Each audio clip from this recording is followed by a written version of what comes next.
Shut up, don't say a word. He's hurting her right now. Violet Edwards, 36, billionaire CEO, stepped into her Malibu mansion 3 hours early. A rough hand clamped over her mouth from behind. "Shut up, don't say a word." She spun. Brandon Brown, her janitor, eyes wild with fear. "Your mother," he whispered. "He's hurting her right now. If you scream, he'll know you're home." Through the cracked living room door, Violet saw them.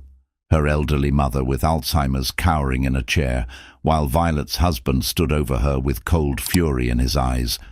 But before we find out what happens next, don't forget to subscribe and turn on notifications so you never miss stories like this. Drop a comment telling us where you're listening from right now. All right, let me tell you how a billionaire heiress discovered that the man she'd trusted with her mother's care was actually her worst nightmare, and how a janitor became the only person brave enough to show her the truth. 2 years ago, Violet Edwards' life had been different. At 34, she was already one of the most successful women in California real estate. Edwards Global Enterprises, the company her father had built and she had expanded, owned commercial properties in 12 states. Her face had graced the covers of Forbes, Fortune, and Architectural Digest. Her net worth exceeded $3 billion. But none of that mattered to Violet as much as the two people she loved most. Nathan Edwards, 38, was her world. They'd met at Stanford. She was in her MBA program. He was finishing his doctorate in environmental engineering. Love at first sight in the campus coffee shop, where Nathan had accidentally knocked his latte all over her laptop and spent the next 3 hours apologizing while trying to save her thesis. They married 2 years later. Violet's father had disapproved at first. Nathan didn't come from money, didn't have the right connections. But Nathan's intelligence, kindness, and genuine love for Violet won him over. Besides, Nathan never wanted Violet's money. He built his own environmental consulting firm, one that specialized in sustainable building practices. Their life together was beautiful. And the other person Violet loved most, her mother, Eleanor Edwards. Eleanor was 72 years old, a former literature professor with a mind as sharp as a tack and a laugh that could fill any room. She'd raised Violet single-handedly after Violet's father died when Violet was 16. Eleanor had sacrificed everything to put Violet through Stanford, working double shifts as both a professor and a private tutor. "Education is the one thing no one can take from you," Eleanor always said. Violet adored her mother. Every Sunday without fail, Violet and Nathan would have dinner at Eleanor's cozy cottage in Pasadena. They'd drink wine, debate philosophy, and laugh until their stomachs hurt. It was perfect, until it wasn't. The first sign came on a Tuesday evening. Eleanor called Violet at work, panic in her voice. "Violet, where am I? I can't remember how to get home." Violet's stomach dropped. "Mum, you're at home. I can hear your grandfather clock in the background." Silence. "Mum?" "Oh." Eleanor's voice was small, confused. "I suppose I am. I'm sorry, darling. I don't know why I called." Violet dismissed it as stress. Her mother was getting older. These things happened, but they kept happening. Eleanor would forget conversations they'd just had. She'd call Violet by her deceased father's name. She'd get lost driving to the grocery store she'd visited for 30 years. Nathan noticed it too. "We should get her checked out," he said gently one night. "It might be nothing, but it might be something we can manage if we catch it early." Violet knew he was right. The diagnosis hit like a truck. Early onset Alzheimer's disease, progressive, irreversible, cruel. The doctor explained that Eleanor was in the early stages, that she could still live independently for a while, but that eventually she'd need full-time care. Memory would fade. Personality might change. The brilliant, witty Eleanor Edwards would slowly disappear. Violet sobbed in Nathan's arms that night. "I can't lose her," she whispered. "Not like this, not piece by piece." "You won't lose her," Nathan promised. "We'll take care of her, together." And they did. Violet moved Eleanor into the Malibu estate. The house was massive, 12 bedrooms, 10 bathrooms. There was plenty of room. They converted the entire east wing into Eleanor's private suite. Bedroom, sitting room, small kitchen, garden access. Nathan designed the renovations himself, making sure everything was safe and beautiful for Eleanor. "She deserves dignity," he said, "no matter what." They hired a full-time nurse, then 2, around-the-clock care, the best money could buy. And for a while, it worked. Eleanor had good days and bad days.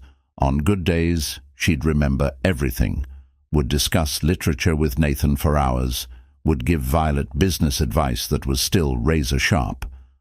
On bad days, she'd call Violet Margaret, her long-deceased sister, or wouldn't remember Nathan at all. But she was safe, loved, cared for. Violet was grateful for every moment. Then the accident happened.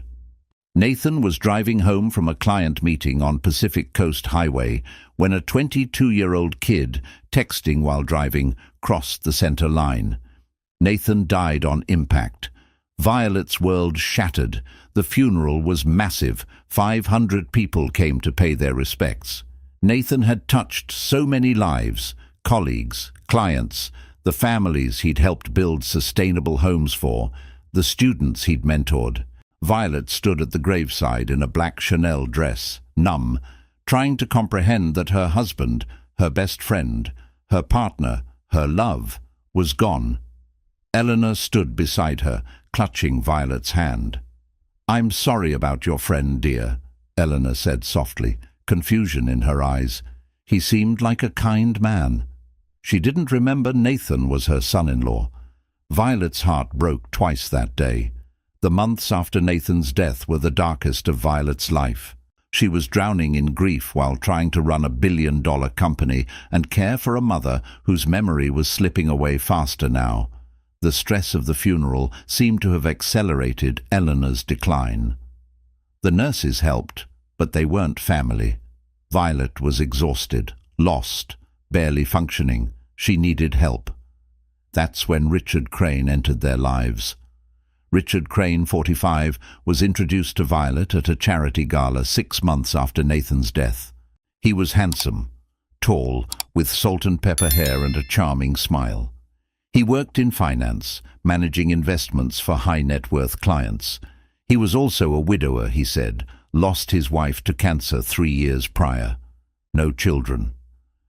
"I understand loss," Richard said that first night, his voice warm and sympathetic. "It's a club no one wants to join." Violet found herself opening up to him in ways she hadn't with anyone since Nathan's death. Richard listened. He didn't try to rush her grief or offer platitudes. He just understood. They started dating slowly. Dinners, museum trips, long walks on the beach where Violet could talk about Nathan without feeling like a burden. Richard was patient, kind, supportive. "Take your time," he'd say. "I'm not going anywhere."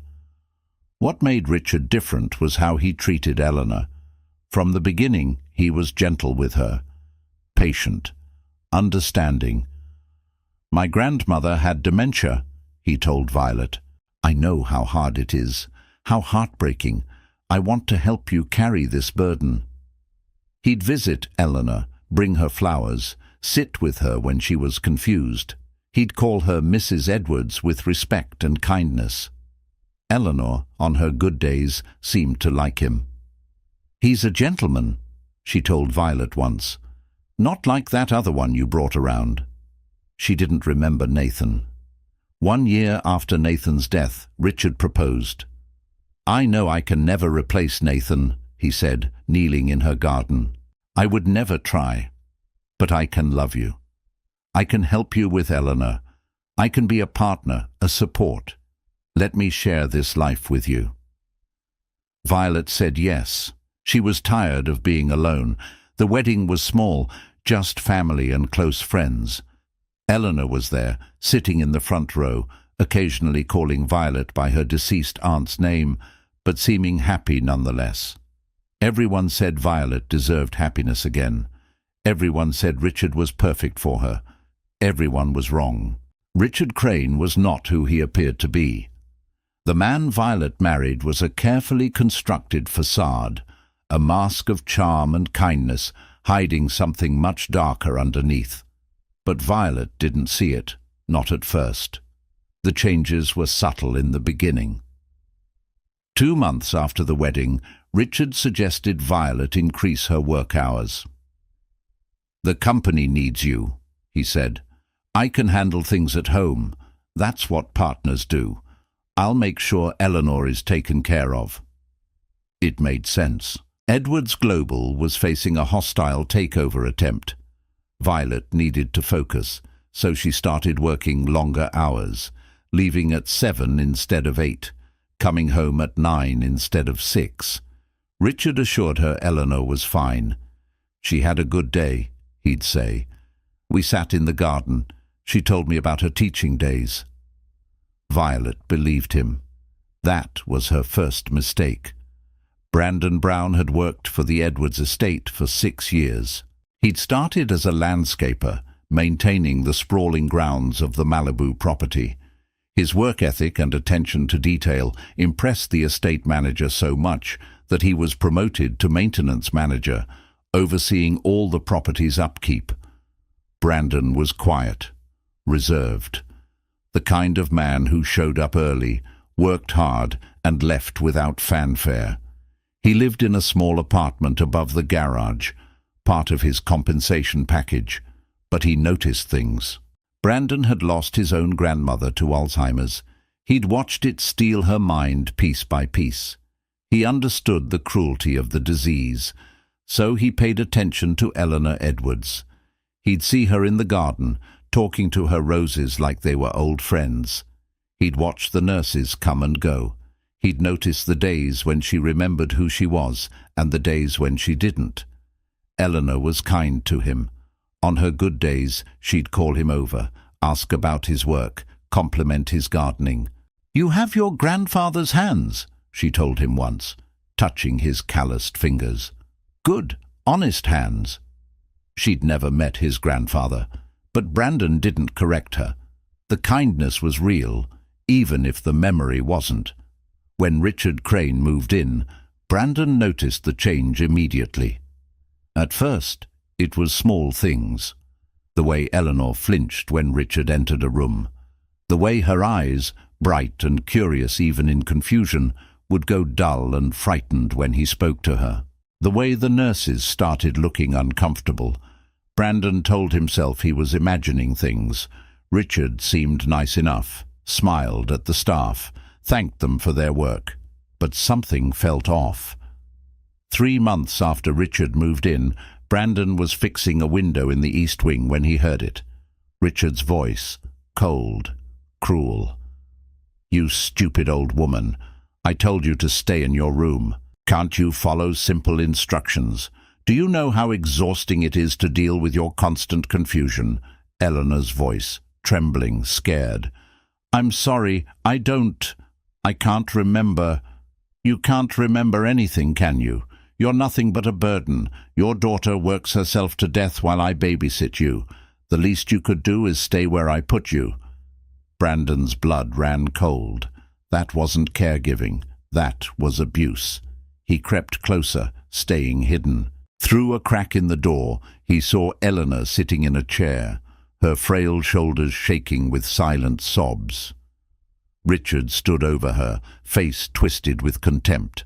"Stop crying. You always cry. It's pathetic." "I want Violet," Eleanor whimpered. "Violet has more important things to do than deal with you.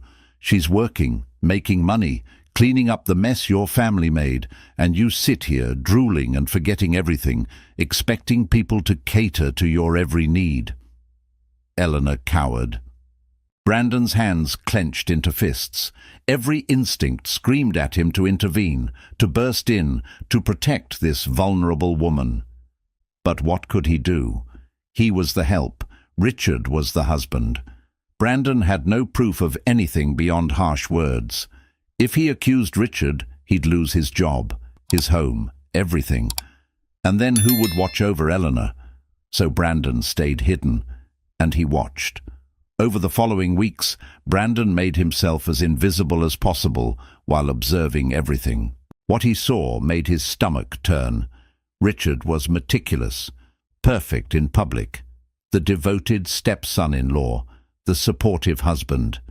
But behind closed doors, when Violet was at work, the mask came off. Brandon witnessed Richard isolating Eleanor from her nurses, sending them on unnecessary errands so he could berate her alone. He heard Richard's voice, calm and cold, telling Eleanor she was worthless, that she was destroying Violet's life, that no one wanted her, that she'd be better off dead. He saw Eleanor's hands shake when she heard Richard's footsteps, saw the fear in her eyes, fear that she couldn't even articulate because her disease robbed her of the words.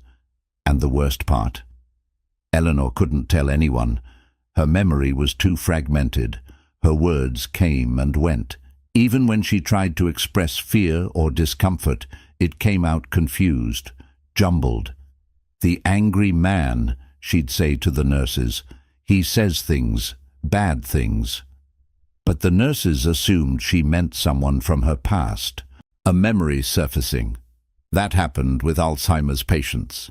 Richard counted on that. He was abusing a woman whose disease made her the perfect victim, unable to clearly report what was happening to her. Brandon documented everything. He kept a journal, dates, times, what he witnessed. He couldn't take photos, too risky. But he wrote everything down in meticulous detail.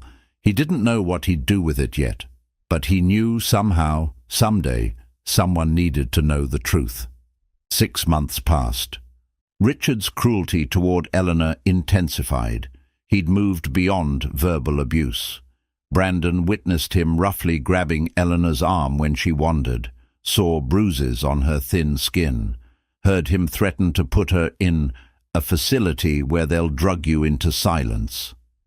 Eleanor was deteriorating, not just from the Alzheimer's, but from the abuse. She'd stopped eating properly, stopped going into the garden she loved. She'd sit in her chair, silent and afraid, waiting for Richard's next visit. The bright, kind woman Brandon had known was disappearing, and not just because of her disease. And Violet saw none of it. She was drowning in work.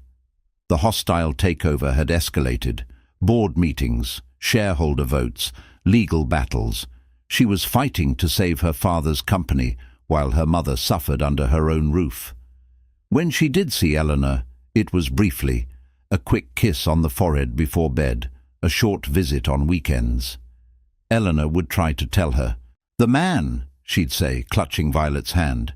He's not kind." "Richard, Mom, Richard is wonderful. He takes such good care of you when I'm at work." Eleanor would shake her head, frustration and confusion warring on her face. The words wouldn't come, and Violet believed what she needed to believe, that her mother was confused, that Richard was helping, that everything was fine. Brandon watched, and waited, and documented. He knew eventually an opportunity would come. It came on a Tuesday afternoon. Violet's meeting was cancelled.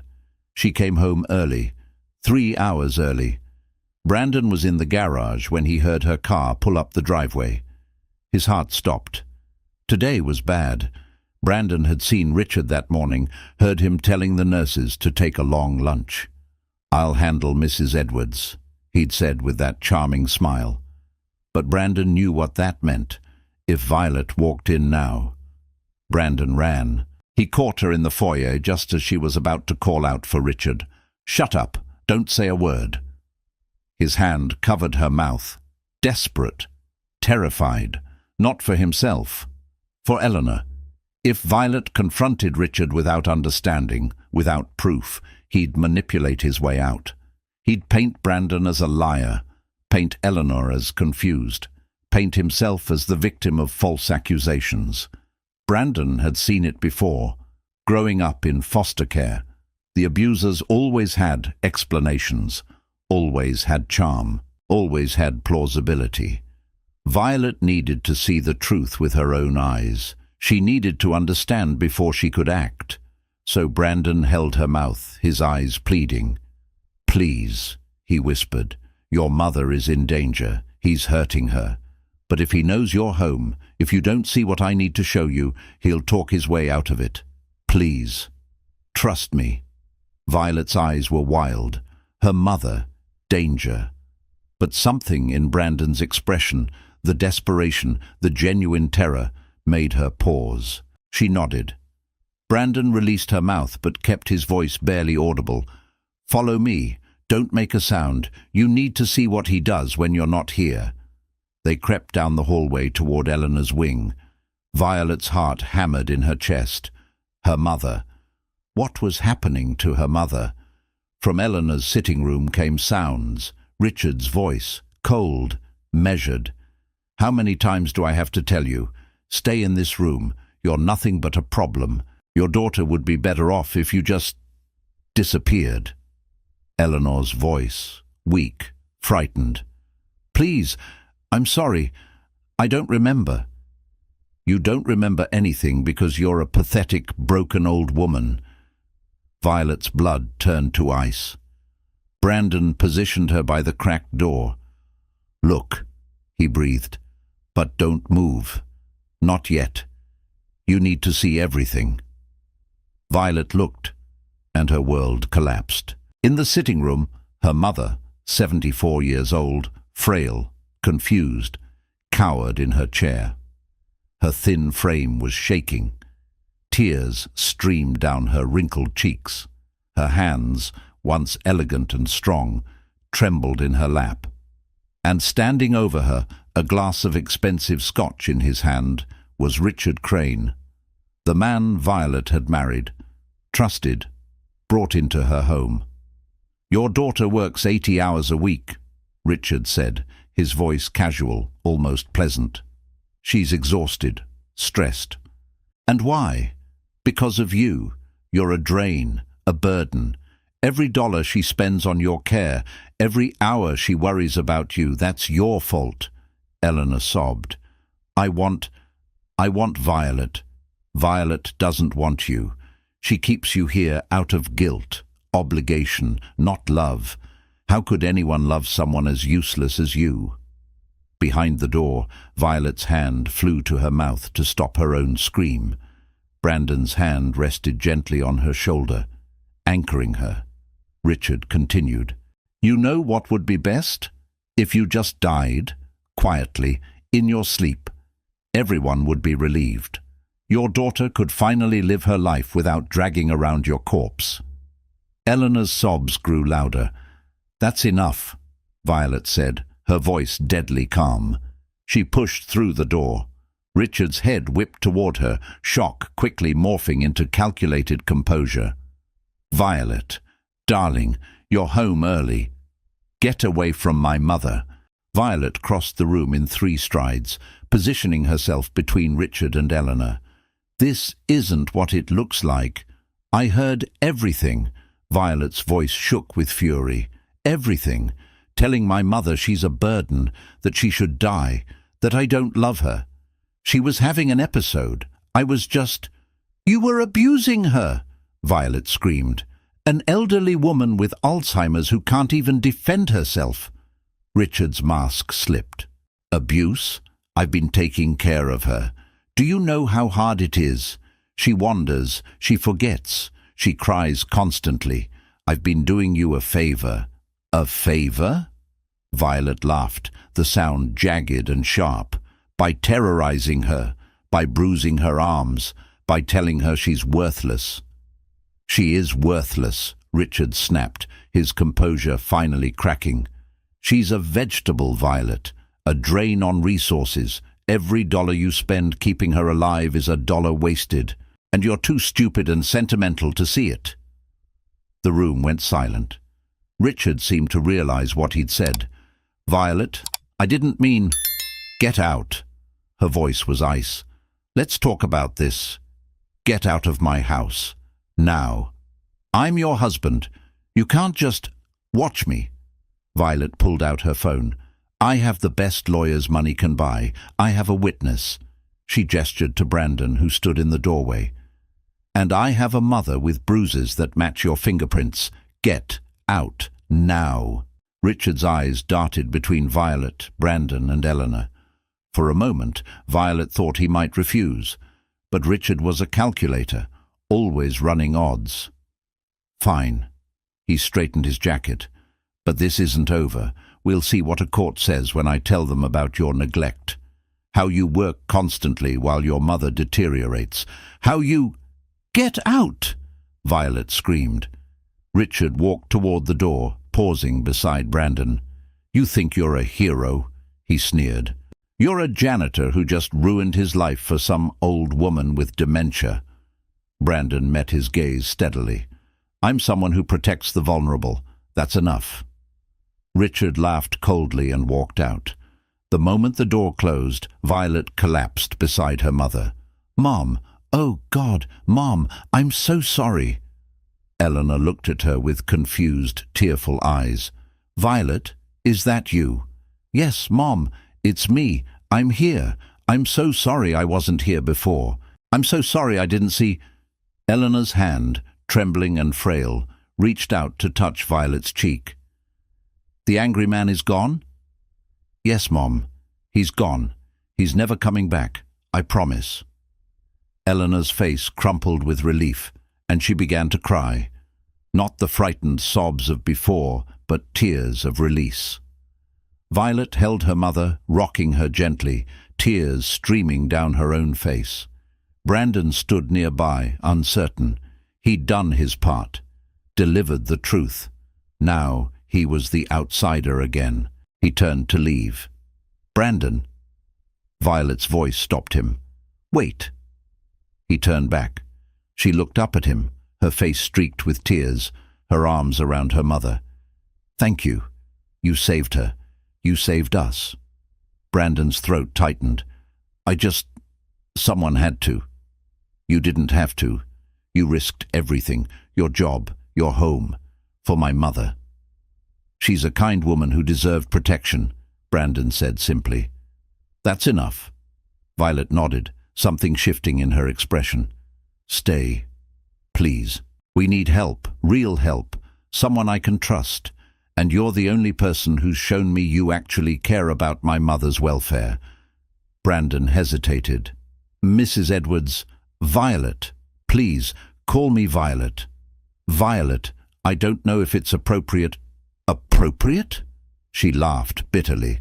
"I just discovered my husband was psychologically torturing my elderly mother while I worked myself to death. I have no idea what appropriate is anymore. What I know is that you protected her when I couldn't." Brandon looked at Eleanor, who was watching him with those kind eyes, still confused, still fragmented, but grateful. "Please stay," Eleanor said softly. "You have kind hands." Brandon's resolve crumbled.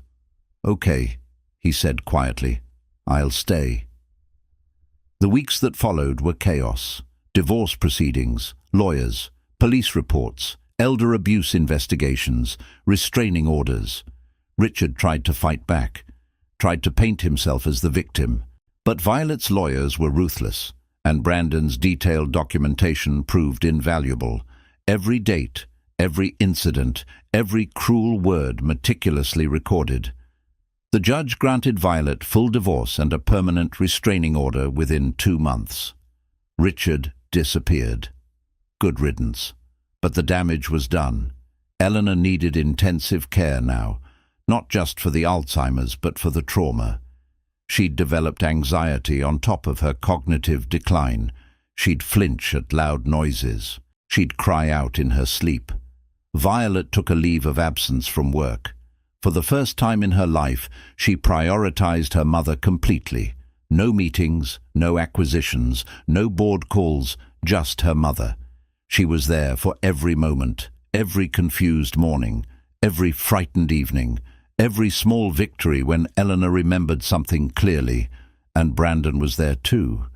He'd become essential to the household in ways neither he nor Violet had anticipated. He drove Eleanor to doctor's appointments when Violet had court dates. He sat with Eleanor in the garden, listening to her fragmented stories about her teaching days. He fixed things around the house while quietly providing stability and calm. Eleanor gravitated toward him. On her good days, she'd seek him out, ask him to help her tend her roses. She'd tell him stories, some real, some confused, about her life. Brandon would listen patiently, never correcting her, just being present. "You're a good boy," she'd say, patting his hand. "Your grandmother raised you right." On her bad days, when she didn't remember who anyone was, she still seemed calmed by Brandon's presence. His steady, quiet energy soothed her anxiety. Violet watched these interactions with growing gratitude. And something else, something she wasn't ready to name yet. 6 months after Richard left, Violet invited Brandon for dinner. Not as an employee, as a friend. "You've been part of our healing," she said. "The least I can do is feed you properly." Brandon hesitated. The social boundaries still felt murky. "Please," Eleanor added, having a clear moment. "I'd like that. You make good conversation." Brandon looked at the two women, one young and grieving, one elderly and fading, both kind. "All right," he agreed, "but I'm bringing dessert." That dinner became a weekly tradition. Every Thursday, Brandon joined them for dinner. He'd bring something he'd baked, he'd learned from his grandmother. Apple pie, chocolate cake, banana bread. Eleanor loved it. "Your grandmother's recipes?" she asked one evening, savoring the pie. "Yes, Mom. She taught you well. Food is love, you know. The care you put into making something for someone else. That's love in its purest form." Brandon smiled. She used to say the same thing. Violet found herself looking forward to those dinners more than she expected. Brandon was different. He wasn't charming like Richard. He didn't have smooth words or calculated compliments. He was quiet, steady, genuine. He listened more than he spoke. When he did speak, his words were thoughtful, considered. He never tried to impress, never performed. He just was. And that authenticity, that realness, was exactly what Violet and Eleanor needed. One Thursday evening, after Eleanor had gone to bed, Violet and Brandon sat on the back porch, drinking coffee and watching the stars. "Can I ask you something?" Violet said. "Of course." "Why did you do it? Risk everything to help my mother. You could have lost your job, your home." Brandon was quiet for a long moment. "When I was 12, he finally said, my parents died in a car accident. I went into foster care. My grandmother tried to get custody, but she was sick. The state said she couldn't care for me." Violet's heart ached. She died when I was 15, alone, in a care facility where the staff didn't treat her well. I visited when I could, but I was a kid, powerless. I saw how they talked to her, how they dismissed her because she was old and sick. Brandon's voice was steady, but pain echoed beneath the surface. "When I saw what Richard was doing to your mother, I saw my grandmother, vulnerable, dismissed, abused, and I knew I couldn't walk away, couldn't be another person who saw but did nothing." Violet's eyes filled with tears. "Brandon, I'm so sorry for what happened to your grandmother, and for not seeing what was happening to my mother. You couldn't have known. Richard was careful, strategic, and you were drowning in grief and work. He counted on that. That's no excuse. I should have seen my mother suffering. You're seeing her now. You're here now. That matters." Violet looked at him, really looked at him for the first time, past the reserved exterior, past the maintenance uniform, past the social divide that shouldn't have existed. She saw a good man, a kind man, a man who protected the vulnerable because he'd once been powerless to protect someone he loved. "You're a good person, Brandon Brown," she said softly. He met her gaze. "So are you, Violet Edwards, a good daughter who lost her way temporarily and found it again." Something passed between them in that moment. Recognition, understanding, the beginning of something neither of them expected. A year after Richard left, Violet realized she was falling for Brandon. It terrified her. After Nathan's death and Richard's betrayal, the thought of loving someone again felt dangerous. But Brandon wasn't Nathan or Richard. He was Brandon, patient, steady, trustworthy. He'd proven himself through actions, not words. Every day for a year he'd shown up. For Eleanor, for her. Never pushing, never expecting, never taking, just being there. Eleanor adored him. On her good days, she'd call him her guardian angel. On her bad days, his presence still calmed her. And Violet had healed too. She'd learned to trust again, to be present, to prioritize what mattered. She'd stepped back from work, promoting trusted executives while she focused on what was important, her mother's remaining time. But the feelings for Brandon, those felt complicated. Was it gratitude, transference, something else? She analyzed it endlessly and kept coming back to the same conclusion.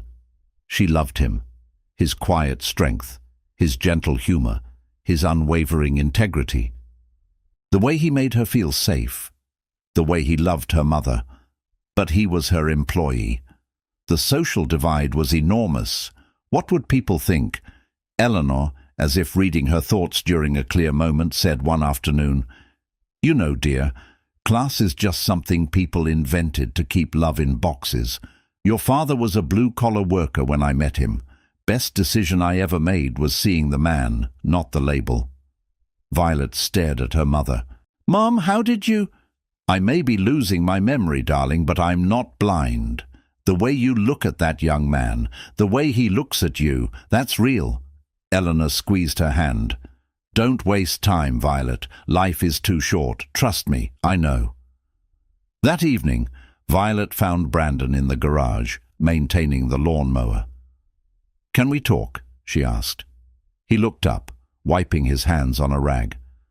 "Of course. Everything okay?" "Yes. No. Maybe." Brandon set down his tools, giving her his full attention. Violet took a breath. "This is probably completely inappropriate. You work for me. There's a power imbalance, social differences, a million reasons why this is a terrible idea." "Violet," Brandon interrupted gently, "what is it?" "I have feelings for you." The words rushed out. "Romantic feelings. And I know that's complicated and possibly unwelcome, but my mother just gave me a lecture about not wasting time and—" "Violet, I understand if you don't feel the same. You probably see me as your employer." "Violet." "What?" "I have feelings for you too." She stopped mid-ramble. "You do?" Brandon nodded, a small smile playing at his lips. "For a while now, but I didn't think—" "You're you. Successful, wealthy, beautiful, and I'm the man who saved my mother, who showed me what integrity looks like, who makes me feel safe for the first time in years." I was going to say the maintenance guy. "Don't do that." Violet stepped closer. "Don't reduce yourself to a job title. You are so much more than that." Brandon's eyes softened. "So where does this leave us?" he asked. "I don't know," Violet admitted. "We should probably take it slow." "Slow sounds good. Maybe dinner. Just us? See if this is real?" "It's real," Brandon said quietly. "At least for me." "For me too," Violet whispered. They stood there in the garage, Two people from different worlds who'd found each other in the wreckage of tragedy. And for the first time in a long time, both felt hope. Their relationship developed slowly, carefully. They took time, dated properly, went to dinners, movies, long walks on the beach where they talked for hours. Brandon officially quit his position as maintenance manager. It felt wrong to date his employer. Violet hired a replacement, and Brandon started his own small landscaping business. Violet didn't care about the money difference. She had plenty. What she needed was a partner who was honest, kind, and real. Brandon was that partner. Eleanor was thrilled. On her good days, she'd watch them together with knowing eyes. "I knew it," she'd say. "The moment I saw him touch my roses with such gentleness, I knew he had a good heart." On her bad days, she'd still smile when they were together, as if sensing the happiness even when she couldn't name it. 2 years after Richard left, Brandon proposed, not with a fancy ring or elaborate setup. He proposed in Eleanor's garden, surrounded by the roses he'd helped her tend. "I know I can't give you mansions or yachts," he said, holding a simple but beautiful ring, "but I can give you honesty, loyalty, a partner who will always put your family first, who will help you care for Eleanor for as long as she's with us, who will be there every single day. Violet, will you marry me?" Before Violet could answer, Eleanor shuffled out to the garden. "Say yes," she said clearly. "He's one of the good ones. I can tell." Violet laughed through tears. "Yes, 1,000 times yes." Eleanor clapped her hands like a child.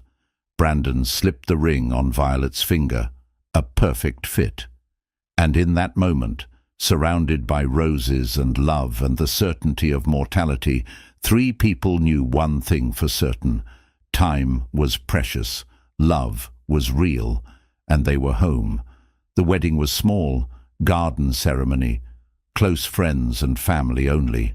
Eleanor was there, sitting in the front row in her best dress, occasionally calling Violet Margaret, but beaming nonetheless. The ceremony was perfect, not because of decorations or expense, because it was real, honest, full of love that had been earned through trials and proven through action. When Brandon and Violet kissed, Eleanor cheered the loudest. Nathan, wherever he was, surely smiled. Eleanor passed away peacefully in her sleep 3 years after the wedding. She was 77 years old. Violet held her hand at the end. "Thank you, Mom," Violet whispered, "for everything, for raising me, for loving me, for teaching me what matters." Eleanor's last words, spoken on a remarkably clear day the week before, stayed with Violet forever. "I'm not scared, darling. I've had a wonderful life. I've loved and been loved. I've raised a daughter who makes me proud, and I've seen her find happiness again. What more could I ask for? Just promise me one thing. Keep living, keep loving. Don't waste a single moment." "I promise, Mom," Eleanor smiled. "Good girl. Now be happy. That's all I've ever wanted for you." The funeral was beautiful, simple, full of flowers from Eleanor's garden. Brandon stood beside Violet, steady and strong. 2 years after Eleanor's passing, Violet and Brandon sat on their back porch, their favorite spot, watching the sunset. They'd sold the Malibu mansion. Too many memories, good and bad. They'd bought a comfortable home in a quiet neighborhood, not extravagant, just right. "Do you miss her?" Brandon asked softly. "Every day," Violet said. "But I'm grateful for the time we had, for the fact that she saw me happy again before she left, for you." "Me? You saved her, Brandon. Those last years, after Richard with you there, she was happy, safe, loved. You gave her that." Brandon's eyes were wet. "She was easy to love. So are you." He looked at her. "I love you, Violet Edwards Brown." "I love you too, Brandon Brown." She'd hyphenated her name, kept Edwards for her legacy, added Brown for her future. "What are you thinking about?" he asked. My mother's last words, about not wasting moments, about living and loving. She was wise. She was. Violet leaned into him. I'm glad we listened. Me too. They sat in comfortable silence, watching the stars emerge. Brandon? Yeah? Thank you for seeing us, for saving us, for staying. Thank you for letting me, for trusting me, for building this with me. Best decision I ever made. Second best. What's the first? Listening to your mother about not wasting time. Violet laughed, the sound free and joyful, and in that laughter was everything. Every loss, every fear, every triumph, every moment that had led them here, home. It wasn't a fairy tale. It was better. It was real, and it was theirs. Forever. The end, or rather, the beginning. Because in homes built on love, trust, and the courage to start again, endings are just new beginnings in disguise. And for the Edwards-Brown family, every moment was precious. Every day was a gift. And love, real, honest, earned love, was the greatest treasure of all.